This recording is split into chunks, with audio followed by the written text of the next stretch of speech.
Hello सबको स्वागत है आपका हमारी आज की नई वीडियो में। इस वीडियो में मैं जो है कॉन्स्टिट्यूशनल अमेंडमेंट्स की बात करूंगा, आपको सब समझाऊंगा। जो ए टू जेड आपके एग्जाम में आता है, इसके अंदर प्रीवियस ईयर क्वेश्चंस भी इंक्लूडेड हैं। अब हमारे साथ लास्ट तक बने रहिए, चैनल को लाइक कर दें और वीडियो को लाइक कर दें और चैनल को सब्सक्राइब कर दें। तो चलिए शुरू करते हैं कॉन्स्टिट्यूशनल अमेंडमेंट से। तो जो अमेंडमेंट है, अमेंडमेंट का मतलब है चेंज। किस में चेंज? कॉन्स्टिट्यूशन में चेंज। यानी कि हमारे कॉन्स्टिट्यूशन में अगर कोई भी चेंज लाना है, कोई नया रूल लाना है या कोई पुरानी चीज को चेंज करना है, तो उसके लिए जो है हमारी पार्लियामेंट में जो है अमेंडमेंट आती है। और अमेंडमेंट जो है वो तीन तरह से आती है, सब समझाऊंगा। सो कॉन्स्टि जो अमेंडमेंट है उसका मतलब है making change to the constitution, यानी आपने कुछ भी ऐड करना है, रिमूव करना है या मॉडिफाई करना है इसका कोई प्रीवियसली एग्जिस्टिंग पार्ट, उसको जो है कॉन्स्टिट्यूशनल अमेंडमेंट कहा जाता है। और इसका एक फायदा ये है कि जो कॉन्स्टिट्यूशन है वो टाइम के साथ इवॉल्व रहता है और समय के साथ जो है हम उसे चीज कर सकते हैं। और अगर हम बात करें कि कॉन्स्टिट्यूशनल अमेंडमेंट जो है हमारे जो संविधान है उसमें इसकी अमेंडमेंट के बारे में कौन से आर्टिकल में लिखा है, तो वो लिखा गया है आर्टिकल 368 में, याद रखिएगा। सो इसमें जो है आर्टिकल 368, अब मैं आपको ये एक्सप्लेन करूंगा आर्टिकल 368।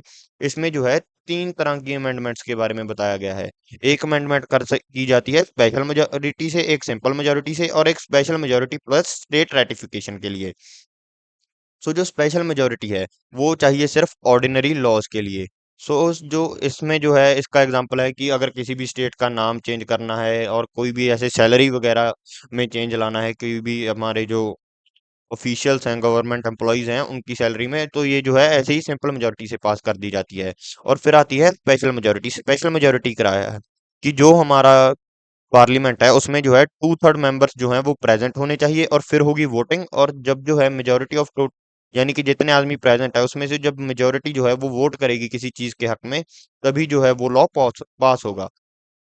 और इसका मतलब है, और चेंज करने के लिए जैसे कि कोई फंडामेंटल्स के रिलेटेड और डीपीएसपी के रिलेटेड कोई भी चेंज है, तो उसके लिए 2/3 मेंबर्स जो है पार्लियामेंट में प्रेजेंट होने चाहिए, फिर वोटिंग होगी, अगर मेजोरिटी पास करेगी तभी ये जो है बिल जो है पास होगा।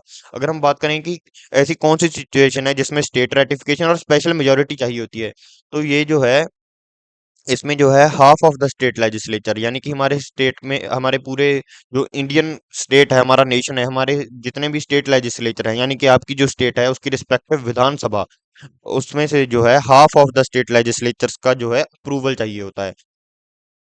और इसका जो है एग्जाम्पल है जब प्रेसिडेंट की इलेक्शन होती है या सुप्रीम कोर्ट और हाई कोर्ट की पावर्स के रिलेटेड कुछ चेंज लाना हो। और फिर आता है हमारे पास एक previous year question. So which amendment needs the state ratification, यानी कि ऐसी कौन सी अमेंडमेंट है जिसके लिए जो है स्टेट रेटिफिकेशन की लोड हो, जरूरत हो, यानी कि ऐसी कौन सी चीज है जब हमारे देश की आधी से ज्यादा स्टेट्स की जो है लेजिस्लेचर की जरूरत पड़े। इसमें आता है आंसर जब प्रेसिडेंट के इलेक्शन हो या फिर जुडिशरी के related, supreme court high court की पावर्स के रिलेटेड कुछ चेंज लाना हो। यानी क्योंकि जो जुडिशरी है वो हमारे देश का बहुत ही ज्यादा इंपॉर्टेंट पार्ट है। अब हम बात करेंगे बेसिक स्ट्रक्चर डॉक्ट्रिन की। सो जो ये है ये बहुत ही ज्यादा हम कह सकते हैं कि रिपीट हो चुका है। तो इसमें जो है ये जो है इंट्रोड्यूस किया गया था केशवानंदा भारती केस में साल 1973 में। इसमें जो है कि पार्लियामेंट जो है वो कॉन्स्टिट्यूशन को अमेंड कर सकती है, पर जो इसका बेसिक स्ट्रक्चर है उसको चेंज नहीं कर सकती, जो कि सोल है हमारे कॉन्स्टिट्यूशन की। जैसे कि जो हमारा कॉन्स्टिट्यूशन की सुपरमेसी है, यानी कि कॉन्स्टिट्यूशन सभी चीजों के ऊपर है, इसको खत्म नहीं किया जा सकता। जो हमारे संविधान में सेकुलरिज्म है और फेडरलिज्म है उसको खत्म नहीं किया जा सकता। और जो जुडिशियल रिव्यू है, यानी कि जुडिशरी की जो पावर है, जुडिशियल रिव्यू का यहाँ पर ये मतलब है कि जो जुडिशरी की पावर है ये खत्म नहीं की जा सकती। और हमारे पास यहाँ दो प्रीवियस ईयर क्वेश्चन हैं जो इस टॉपिक से, केशवानंदा भारती केस से बहुत बार आए हैं। वो है ऐसा कौन सा केस है जिसने जो है बेसिक स्ट्रक्चर डॉक्ट्रिन की नींव रखी थी, तो वो केस है केशवानंदा भारती केस 1973। और फिर आता है कि जो हमारी पार्लियामेंट है क्या वो हमारे फंडामेंटल राइट्स को जो है वो डिस्ट्रॉय कर सकती है, तो इसका साफ आंसर है नो, क्योंकि ये हमारे कॉन्स्टिट्यूशन का बेसिक स्ट्रक्चर है और जो बेसिक स्ट्रक्चर है वो डिस्ट्रॉय नहीं किया जा सकता क्योंकि वो सोल ऑफ कॉन्स्टिट्यूशन है। और केशवानंदा भारती केस ने जो है इसको बहुत ज्यादा स्ट्रॉन्ग कर दिया। अब बात आती है हमारे जुडिशियल रिव्यू के ऊपर और जुडिशरी की पावर्स के ऊपर। सो जो कोर्ट्स हैं वो किसी भी लॉ को या कोई भी अमेंडमेंट को स्ट्राइक डाउन कर सकते हैं, यानी कि उसको खत्म कर सकते हैं अगर वो कॉन्स्टिट्यूशन की वायलेशन कर रहा हो, कॉन्स्टिट्यूशन को खत्म करने की कोशिश कर रहा हो, उसकी पावर को कम कर रहा हो।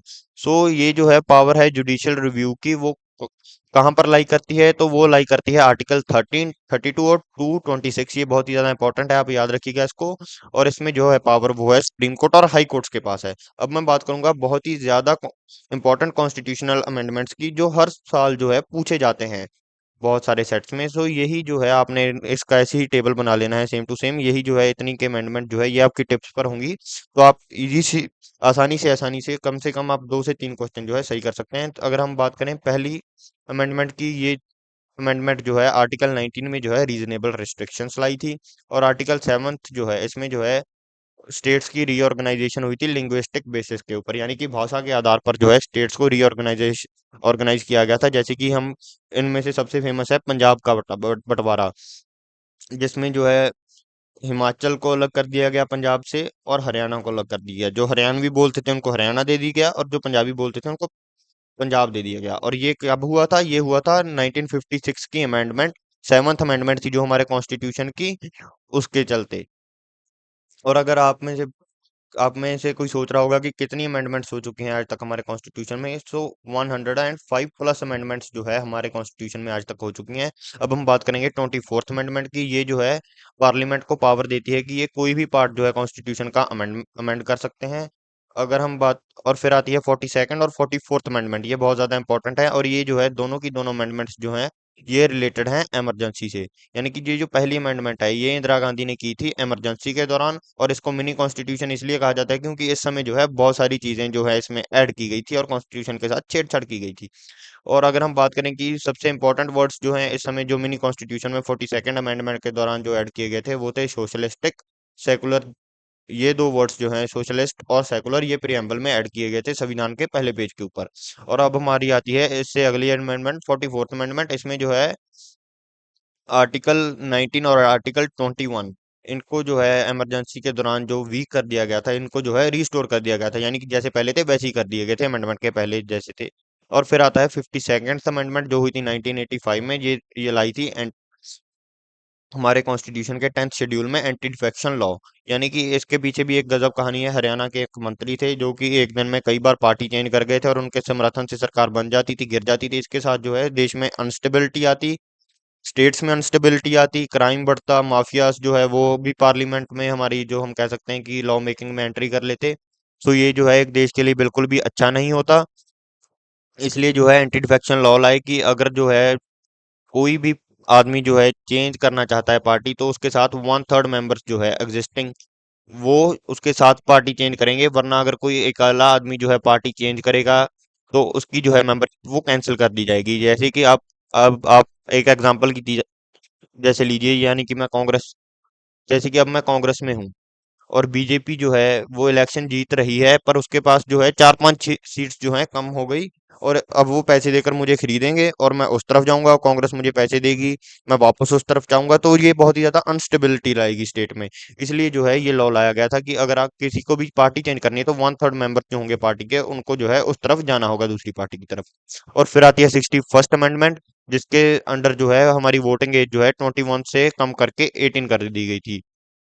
इसलिए अब जो है हम 18 साल की उम्र से वोटिंग कर सकते हैं। और फिर आते हैं 73rd और 74th अमेंडमेंट्स, जो कि एक ही साल में हुई थी। 73rd अमेंडमेंट जो है इसने जो है पंचायत को जो है कॉन्स्टिट्यूशनल स्टेटस दे दिया था। और इसके अगली अमेंडमेंट ने म्यूनसिपैलिटीज को कॉन्स्टिट्यूशनल स्टेटस दे दिया गया था। और फिर आती है 86th अमेंडमेंट, जिसने जो है फ्री एजुकेशन दी थी 6 से 14 साल के बच्चों के लिए। और ये जो है जो हमारी राइट टू एजुकेशन जो है इसको फंडामेंटल राइट भी बना दिया गया था, जो कि आर्टिकल 21A के अंडर जो है मेंशन है। फिर आती है हमारी जीएसटी, जो कि इंट्रोड्यूस की गई थी 101 अमेंडमेंट के अंडर साल 2016 में। फिर आती है हमारी 103rd अमेंडमेंट, जो कि लॉकडाउन से एक साल पहले 2019 में हुई थी, जिसके अंडर जो है इकोनॉमिकली वीकर सेक्शंस को जो है एजुकेशन और जॉब्स में जो है 10% रिजर्वेशन दी गई थी। अब हम बात करेंगे कि जो मिसलेनियस पॉइंट्स हैं। सो जो हमारा कॉन्स्टिट्यूशन है इसमें है टोटल अब तक 105 अमेंडमेंट्स हो चुकी हैं। अगर हम पहली अमेंडमेंट के बारे में बात करें, तो इसमें जो है लैंड रिफॉर्म्स के लिए 9th शेड्यूल में जो है कुछ चीजें ऐड की गई थी। अगर हम बात करें कि ऐसी कौन सी 5 अमेंडमेंट्स हैं जिसके अंदर जो है स्टेट रेटिफिकेशन हो, ये बहुत ही ज़्यादा रेयर जो है चीज़ है। अगर हम बात करें कि मिनी कॉन्स्टिट्यूशन किसको कहा जाता है, वो कहा जाता है 42nd अमेंडमेंट को। और अगर हम बात करें कि फंडामेंटल ड्यूटीज जो हैं वो कब ऐड की गई थी, वो 42nd अमेंडमेंट में जो है हमारी फंडामेंटल ड्यूटीज ऐड की गई थी। अब हमारे आते हैं चार प्रीवियस ईयर क्वेश्चंस, जो है कि ऐसा कौन सी अमेंडमेंट है जिसके अंडर जो है सोशलिस्टिक और सेकुलर वर्ड्स जो है प्रियम्बल में ऐड किए गए थे, वो है 42nd अमेंडमेंट, जिसको मिनी कॉन्स्टिट्यूशन भी कहा जाता है। अब हमारा नेक्स्ट आता है पार्लियामेंट, यानी कि कब ये जो है कौन से केस ने डिक्लेयर कर दिया था कि जो पार्लियामेंट है वो बेसिक स्ट्रक्चर जो है कॉन्स्टिट्यूशन का वो चेंज नहीं कर सकती, वो है केशवानंदा भारती केस। और फिर आती है हमारी 86th अमेंडमेंट, जिसने जो है एजुकेशन को हमारा फंडामेंटल राइट भी बना दिया और 6 से 14 साल के बच्चों के लिए एजुकेशन कंपलसरी और फ्री भी कर दी। और फिर आता है आर्टिकल 368, जो कि आर्टिकल है जो प्रो जिसके अंडर जो है प्रोसीजर है कि कैसे जो है अमेंडमेंट्स हो सकती हैं। और इसके अंडर जो है 3 तरह की अमेंडमेंट्स एक्सप्लेन की गई हैं, जो मैं आपको यहाँ पर समझा चुका हूँ। Special majority, simple majority, special majority plus state ratification. अगर आप वीडियो को यहाँ तक देख रहे हैं तो चैनल को सब्सक्राइब कर दें, वीडियो को लाइक कर दें। Thank you, that's it for today. हम डेली आपके लिए 2 से 3 वीडियो चलाते हैं। हमने बाकी सब्जेक्ट का जो है सिलेबस वो पूरा कर दिया है। हम जल्द ही जो है स्टैटिक जीके भी पूरा कर देंगे, इसलिए हमारे साथ बने रहें। Thank you.